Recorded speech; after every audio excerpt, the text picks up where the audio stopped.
Hello दोस्तों, नमस्कार। स्वागत है आपका सक्सेस A to Z में। तो ये आज का हमारा एपिसोड 7 है। इसमें कुछ प्रीवियस ईयर के महत्वपूर्ण क्वेश्चन को डिस्कस करेंगे। तो पहला क्वेश्चन है, पांड्य वंश की राजधानी कहाँ थी? तो पांड्य वंश की राजधानी मदुरई में थी। अगला प्रश्न है, त्रिपिटक किसका धार्मिक ग्रंथ है? तो त्रिपिटक जो है बौद्ध धर्म का धार्मिक ग्रंथ है।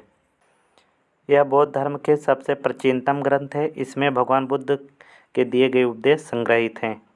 अगला प्रश्न है, आधे अधूरे के लेखक कौन हैं? तो आधे अधूरे के लेखक मोहन राकेश हैं। इनकी अन्य कृतियाँ हैं आषाढ़ के एक दिन तथा लहरों के राजहंस।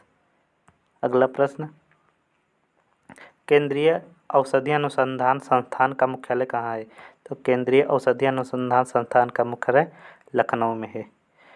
लखनऊ में उत्तर प्रदेश कृषि अनुसंधान संस्थान है तथा गन्ना अनुसंधान संस्थान लखनऊ में है। वह भारतीय विष अनुसंधान संस्थान लखनऊ में है। अगला प्रश्न, कच्चे फलों को पकाने के लिए किसका प्रयोग किया जाता है? तो कच्चे फलों को पकाने के लिए एथिलीन गैस का प्रयोग किया जाता है। एथिलीन एक पादप हार्मोन है। अगला प्रश्न, सिख गुरु अर्जुन देव का वध किसके शासनकाल में हुआ? तो जहांगीर के शासनकाल में। गुरु अर्जुन देव सिख के 5वें गुरु थे। अगला प्रश्न, ठोस कार्बन डाइऑक्साइड को क्या कहा जाता है? तो ठोस कार्बन डाइऑक्साइड को शुष्क बर्फ कहा जाता है। अगला प्रश्न, बॉक्साइट से किस धातु की प्राप्ति होती है? तो बॉक्साइट से एल्युमिनियम धातु की प्राप्ति होती है। अगला प्रश्न है, तूफानों का सागर नाम किसे प्रदान किया गया? तो तूफानों का सागर चंद्रमा के तल पर जल विहीन क्षेत्र को कहा गया है। अगला प्रश्न है, द्रव्यमान के हिसाब से हमारे शरीर में करीब कितने प्रतिशत पानी है? तो हमारे शरीर में लगभग 65 से 80% पानी है। अगला प्रश्न है, शिशु का लिंग का निर्धारण किसके क्रोमोसोम से होता है? तो पिता के क्रोमोसोम। उत्तर होगा पिता के क्रोमोसोम से। अगला प्रश्न है, पहला सार्क सम्मेलन कहाँ आयोजित किया गया? तो पहला सार्क सम्मेलन ढाका में आयोजित किया गया। अगला प्रश्न है, बाघ परियोजना कब आरंभ की गई? तो बाघ परियोजना 1973 में प्रारंभ की।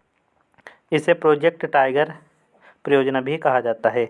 इसका कार्य है राष्ट्रीय उद्यानों में बाघों को आश्रय प्रदान करना। अगला प्रश्न है, केंद्रीय मंत्रिमंडल सामूहिक रूप से किसके प्रति उत्तरदायी है? तो केंद्रीय मंत्रिमंडल सामूहिक रूप से लोकसभा के प्रति उत्तरदायी है। इसमें मैक्सिमम सीटों की संख्या 552 है तथा वर्तमान में प्रेजेंट टाइम 543 निर्वाचित सदस्य हैं। अगला प्रश्न, ब्रिटेन के राजा जॉर्ज पंचम का भारत आगमन कब हुआ? तो जॉर्ज पंचम का आगमन 12 दिसंबर 1911 ईस्वी में लॉर्ड हार्डिंग के समय हुआ था तथा इनके आगमन से घोषणा हुई थी कि कोलकाता से दिल्ली को राजधानी बनाई जाए और 1912 में दिल्ली राजधानी बनी। अगला प्रश्न है, भारत सरकार द्वारा राजीव गांधी खेल रत्न पुरस्कार का आरंभ कब किया गया?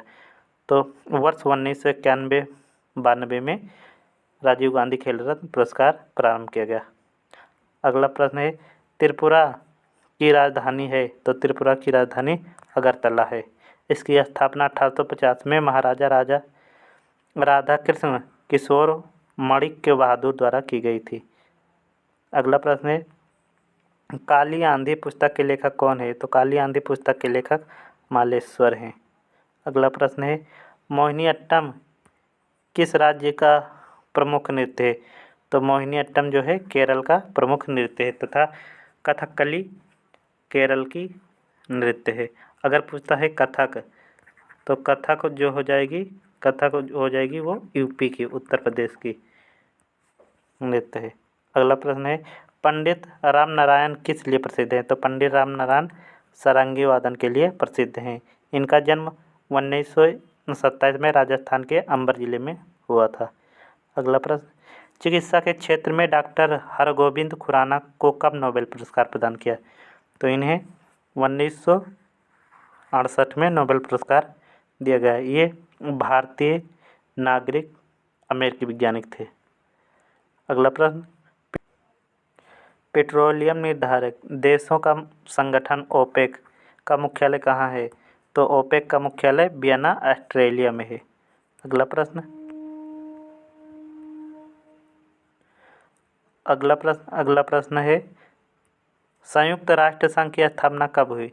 तो संयुक्त राष्ट्र संघ की स्थापना 14 अक्टूबर 1945 को हुई। अगला प्रश्न